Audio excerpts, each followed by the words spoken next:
हैं। अभी हम साधारण शब्दों में सेवा की बात समझते हैं कि हम सेवा किसकी करते हैं। जैसे कि हम घर में भी सेवा की ज़रूरत किन लोगों को होती है, जो स्वयं की मदद नहीं कर सकते। देखिए, ये चीज़ बहुत इम्पोर्टेंट मैं बोलने वाली हूँ और ये सभी आत्माओं को समझनी चाहिए कि जैसे हद में भी हम अपने लौकिक परिवार में भी जो हमसे बड़े बुजुर्ग होते हैं घर में, उनको अधिकतर सेवा की ज़रूरत पड़ती है क्योंकि वो अपना कार्य खुद नहीं कर सकते हैं। ठीक है, तो ऐसे ही आप ये बात समझिए कि सेवा जो है वो उन लोगों को ज़्यादा ज़रूरत है जो जिनका दिमाग ज़्यादा चलता है, जो ज़्यादा दुख में रहते हैं, जो ज़्यादा टेंशन करते हैं, जिनको परमात्मा के विषय में ज़्यादा नहीं पता है। तो यदि आपको पता है, यदि आपने उस परमात्मा तक पहुंच चुके हैं और आप उसको जान चुके हैं, तो आपका कर्तव्य ये बनता है कि आप जो भी लोग हैं जो अभी अवेयरनेस नहीं है जिनको, उनको इस चीज़ की अवेयरनेस देना कि भाई आप कौन हो, कहाँ से आए हो, आपका लक्ष्य क्या है, अपने दुखों से कैसे पार जाया जा सकता है, जीवन मृत्यु से पार कैसे जाया जा सकता है, मुक्ति मोक्ष क्या है, फिर परमात्मा क्या है, परमात्मा का स्वरूप कैसा होता है, सगुण स्वरूप क्या है, निर्गुण स्वरूप क्या है, सब चीज़ों के विषय में यदि आपने ज्ञान अर्जित करा है तो आपका कर्तव्य बनता है कि आप उन लोगों की मदद करें जो इसके विषय में नहीं जानते हैं। हाँ, ये हमेशा ज्ञान में कहा जाता है कि ज्ञान हमेशा नब्ज देखकर दिया जाता है। मतलब ज्ञान भी एक अनमोल रतन है, ऐसे ही सबको नहीं बांटा जा सकता जब तक सामने वाले की इच्छा ना हो, है ना। जब सामने वाले की इच्छा हो, जिज्ञासा हो समझने की, तभी ज्ञान दिया जाता है, नहीं तो नहीं ज्ञान दिया जाता। इसलिए साधु संतों को बोलते हुए तो कई वर्ष हो गए, लेकिन सुनने वाला भी होना चाहिए। यदि आप ही नहीं सुनना चाहते तो फिर सामने वाला सुना के क्या करे। तो ये बात होती है। इसलिए यहाँ पे मैंने ये उदाहरण इसलिए दिया कि कभी कभी हमें लगता है कि जो पहले से ही इस फील्ड में है, जो अध्यात्म को फॉलो कर रहे हैं, उनको ज्ञान सुनाना आसान होता है, उनका बुद्धि में सरलता से ये सब बातें समझ आती है। इसलिए हम चेष्टा करते हैं कि भाई उन्हीं लोगों तक सीमित रहे। लेकिन आपका कर्तव्य है कि जिन लोगों को ज़रूरत है इस ज्ञान की, जिससे लोग अपने जीवन को परिवर्तन कर सकें, ऑफ कोर्स उनकी इंटेंशन चाहिए, वो मैंने क्लैरिटी दी आपको कि उनकी भी इंटेंशन होनी चाहिए। बट अगर उनकी इंटेंशन है और आपको थोड़ा एफर्ट ज़्यादा डालना पड़ता है तो आप उसमें एफर्ट डालिए। ठीक है, आपका काम है सेवा में ज्ञान का बीज बोना।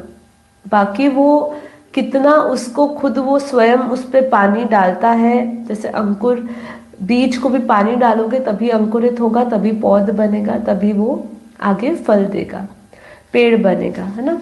तो इसीलिए आपको भी अपना प्रयास करना है, बीज बो देना है, बाकी आगे उसका भाग्य, उसका पुरुषार्थ पे छोड़ देना है। तो सेवा, सर्वश्रेष्ठ सेवा है ज्ञान सेवा।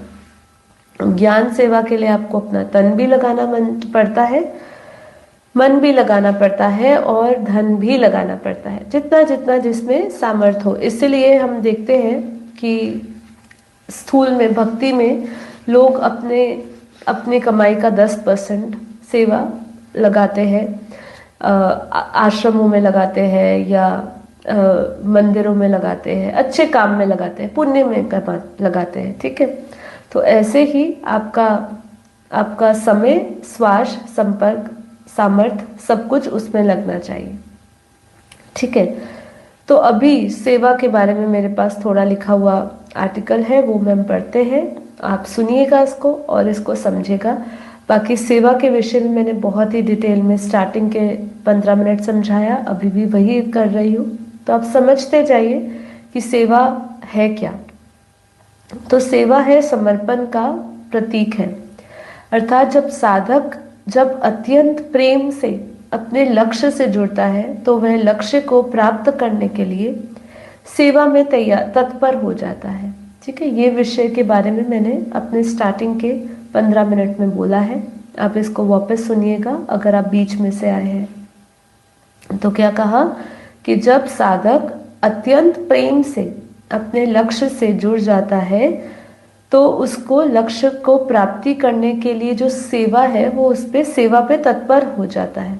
क्यों? क्योंकि उसका प्रेम काम करता है, उसका विश्वास काम करता है।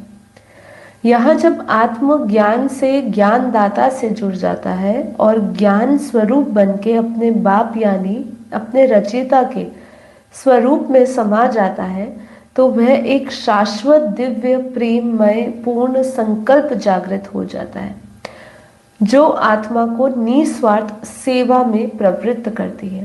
ध्यान से सुनिए, फिर से सुनिए लाइन को। इसी के अंदर सेवा का अर्थ का यथार्थ मतलब है, क्या बोला कि जब व्यक्ति अपने प्रेम पूर्वक विश्वास से प्रेम पूर्वक जब वो तैयार प्रेम हो जाता है, मतलब जब उसको अपने लक्ष्य से प्राप्त प्रेम हो जाता है तो उसके अंदर ऑटोमेटिकली उसके लक्षण आने लगते हैं। मतलब वो उसके लिए पुरुषार्थ भी करता है, ऑटोमेटिकली उसके गुण आते हैं, वो तत्पर रहता है, तैयार रहता है सेवा में। जैसे सोल्जर्स होते हैं, सेना जो होती है, जो लड़ती है जंग के मैदान में, कभी आपको देखा है कि वो आराम विश्राम अवस्था में हो? नहीं, वो हमेशा चाहे लड़ाई हो चाहे नहीं हो, हमेशा वो तत्पर रहते हैं।